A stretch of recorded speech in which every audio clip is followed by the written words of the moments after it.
back, everyone. I'm driving to Portland. I'm taking my 1980 Honda CX500 to the One Moto show. See you in Portland. Before we get to Portland though, allow me a minute or two to tell you a brief story about my CX500, the One Moto show, and how I got to attend it as a builder. I'm humbled by the opportunity to have my CX500 share space with those awesome builds displayed in this show. And I say builder in quotes because I don't think it quite applied to me with this CX500.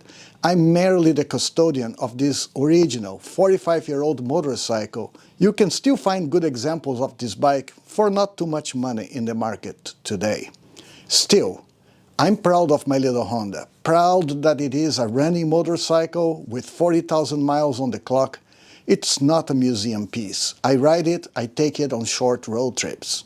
And I bet with this CX500 here, as it is, I'll be able to keep up with the distance and the pace Charlie and Ewan put on their respective 1973 BMW R75/5 and 1974 Moto Guzzi Eldorado in their long way home ride through Europe. Ewan's Moto Guzzi, by the way, happens to be a close relative to this 1972 Eldorado that belongs to my friend Doug, and Charlie's 73 BMW is a relative of my friend Ken's BMW. And my CX500 happens to have traveled with that Guzzi and that BMW. Here I'm getting the little Honda delivering everything it's got to keep up with that Moto Guzzi.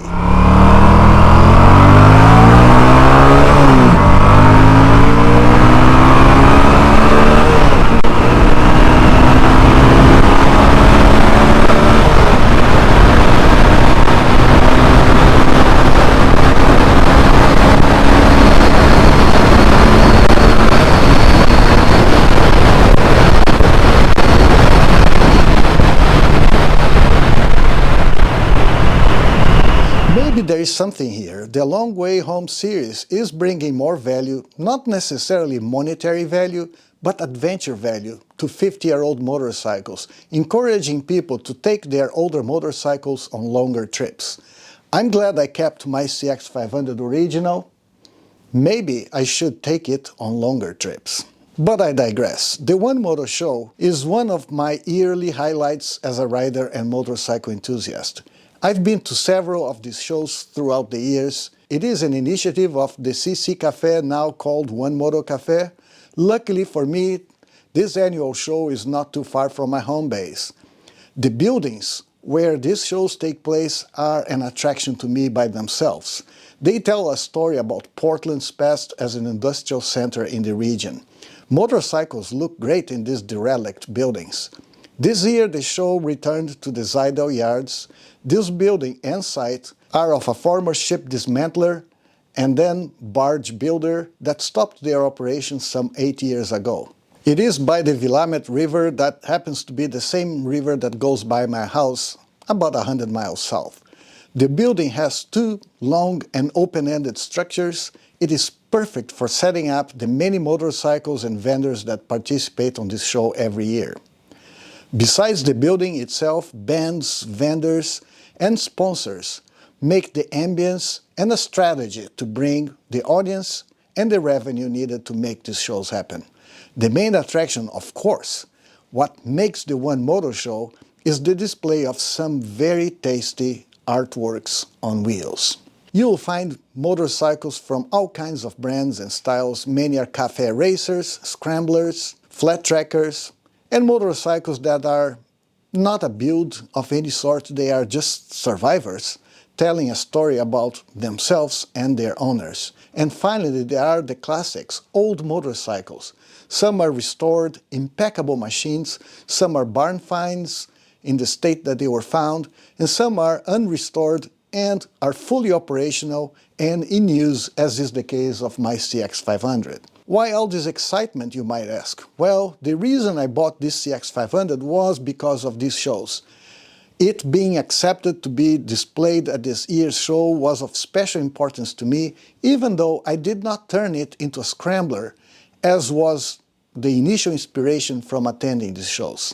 I have on this channel a video dedicated to this motorcycle, when and why I bought it, and the thought process I went through to transform it into a scrambler, and how I changed my mind and kept it original. Once I learned the CX500 had been accepted to be part of the show, I took it out of winter storage, I prepped it for the show with some basic maintenance, made sure it ran, I cleaned it, and detailed it. So here I am, going to the One Moto show with my CX500 in tow. I parked the truck and immediately 3 people came to help me unload it. Instructions were coming fast, and in another minute I was registering it. A selfie later I was signing a release, taking a photo with the bike, and being directed to where the bike would be parked, and there it stayed to the end of the show.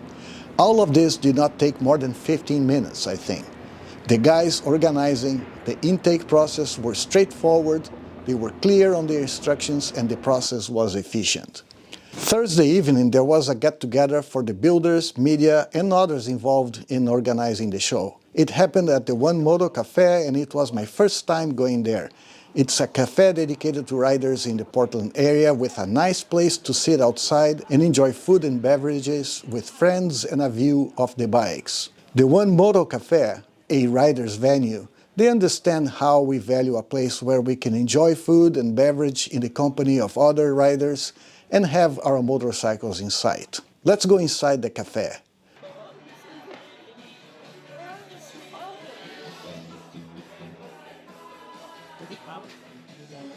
Thank you. There you are. You're welcome. Cheers. Cheers. By the way, this whiskey tasted great and it was smooth.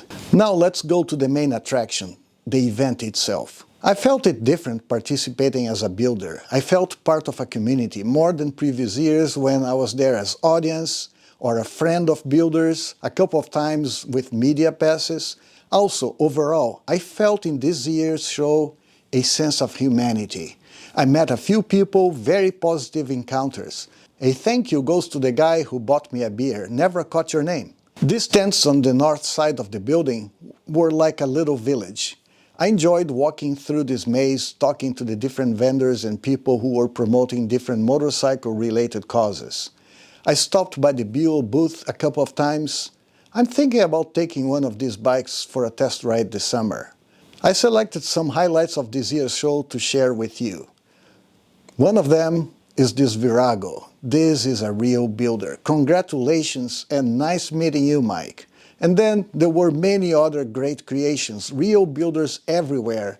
I was definitely cheating by being called a builder. Before buying my CX500, I loved the idea of getting one of these older BMWs. They seem to be a perfect base for a build. They are so iconic with their air-cooled boxer motors. This light blue in particular was just perfect in its simplicity of design, the choice of wheels and colors. Well done, great result.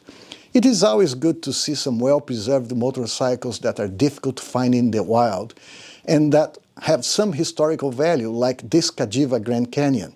Its bodywork was designed by Pierre Terblanche, by the way. How about this lightly but tastefully modified Moto Guzzi Grigio? Or how about this Norton 750 Commando? It recalled me of Peter Hagen's Dateline Missoula story featuring a Norton 850 Interstate. Peter Hagen, I like his writing style. He was an inspiration to me 15 years ago when I started the I'd Rather Be Riding blog. I still have that blog but haven't published anything for more than a year or two. I always wondered when Royal Enfield was going to use their parallel twin 650cc motor in a larger adventure motorcycle. If they are ever going to do it officially or not, that I don't know. But this machine was interesting, and it was displayed at their booth. Have you ever heard of the Widowmaker term for certain two-stroke motorcycles? Well, some people claim any motorcycle is a Widowmaker. But a friend of mine claims his Yamaha RD350 is the one. And here we have two motorcycles claiming to be the true Widowmakers. I was wondering, when they negotiate insurance with the insurance agent, do they proudly talk about the nickname of their motorcycles? Kidding aside, look at these great examples. The restored one is an early 1970s Kawasaki H2 750 Mach 4, beautiful, impeccable. The other, a 1968 Kawasaki H1500 Mach 3, a barn find, a survivor. Here is a CX500. There was only one CX500 build this time that I could see. In years past I could see various others, and I imagined that my original bike would be parked next to them for people to see what they looked like before they were modified. Anyway, anytime I walked by my CX500, I was surprised to see people looking at it. Some people talked to me about it. It is an odd motorcycle, attracting the attention either by having this transverse mounted V-twin motor, or maybe because of the comb star wheels. There was always someone there. There were many other great motorcycles displayed, too many to show here. On the south side of the building, under the cranes, there was a perfect spot for a few cars to be displayed. Lots of interesting and odd cars. It could be a great spot for me to bring my Jeepster on a next event. I think my Jeepster would be a great match to this motley crew of cars. At the east end of the building, a stage was set and bands performed in the afternoons and evenings, playing different styles of music. It culminated Saturday evening with the largest crowds dancing to a band covering Fleetwood Mac songs. Coincidentally, Fleetwood Mac was topping the Billboard charts in the late 70s, around the time Honda was building my CX500. Perfect. At the end of the show, my concern was how would I load the bike on the truck by myself. But following the instructions made it an easy process. I walked to the building to get my motorcycle. I crossed paths with busy people coming and going, dismantling their booths, walking their bikes out. Soon I was one of them. I parked my bike at a mound. That's perfect. Got it. It's almost like it was made for it. Very convenient to load the bikes. I parked the truck on a vacant spot and quickly I was all set and ready to go. I think it did not take more than 20 minutes to park there, walk to the building, get the bike, bring it to the truck, load it, and be gone. Overall, this was a great event. Like I mentioned before, I've participated in these events before, but this year it was the first time that I was part of the show as a builder. In my mind, even though I can't really be called a builder, I felt I was part of a community, and that made me proud of being part of the show, and in particular proud of owning this little Honda here.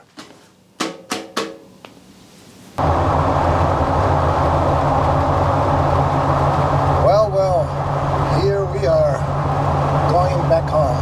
I hope the video that I made tells the story of how things went. I'm 83 miles away from home, so looking forward to unloading the bike and resting and taking a look at all the footage that I got from the show. But I'll make the video, as this now is the ending of the video. So thank you so much for watching this video. Subscribe to my channel if you have a chance. Give it a like, and see you on the next video.